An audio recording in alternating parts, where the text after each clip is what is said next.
السلام علیکم ورحمۃ اللہ وبرکاتہ۔ سمندر کے کنارے پر ایک درخت تھا جس پر چڑیا کا گھونسلہ تھا۔ ایک دن بہت طوفان آیا اور تیز ہوائیں چلنے لگی۔ چڑیا کا گھونسلہ درخت سے نیچے گرا اور اس کا ایک بچہ سمندر میں جا گرا۔ چڑیا اپنے بچے کو نکالنے لگی تو اس کے اپنے پر گیلے ہو گئے اور وہ لڑکھڑا گئی۔ اس نے سمندر سے کہا، اپنی لہروں سے کہو میرا بچہ مجھے واپس کر دے، لیکن سمندر نہ مانا۔ تو چڑیا نے کہا، اگر تو نے میرا بچہ مجھے واپس نہ کیا تو دیکھ میں تیرا سارا پانی پی جاؤں گی اور تجھے ریگستان بنا دوں گی۔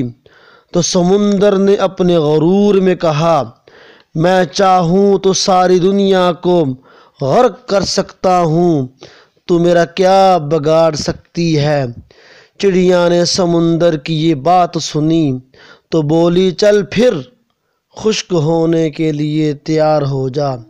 پھر سمندر میں سے اس نے پانی کا ایک گھونٹ بھرا اور درخت پہ آ کر بیٹھ گئی، اور یہی عمل چڑیا دہراتی رہی۔ اب یہ عمل کوئی 10 یا 12 دفعہ ہی ہوا تھا کہ سمندر گھبرا کر بولا، پاگل ہو گئی ہو؟ مجھے ختم کرنے کی بیکار کوشش کیوں کر رہی ہو؟ لیکن چڑیا نہ رکی۔ چڑیا نے یہ عمل 20 یا 25 بار کیا تو سمندر نے اپنی لہروں سے اس کا بچہ باہر پھینک دیا۔ درخت جو کافی دیر سے یہ کھڑا تماشا دیکھ رہا تھا، سمندر سے بولا، اے طاقت کے بادشاہ، تو پوری دنیا کو ایک پل میں غرق کر سکتا ہے، تو پھر اس کمزور سی چڑیا سے ڈر کیوں گئے؟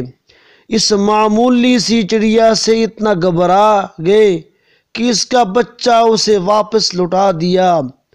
درخت کا یہ سوال سن کر سمندر بولا، تو کیا سمجھا میں چاہوں تو تجھے ایک پل میں اکھاڑ سکتا ہوں، اس پوری دنیا کو ایک پل میں غرق کر سکتا ہوں۔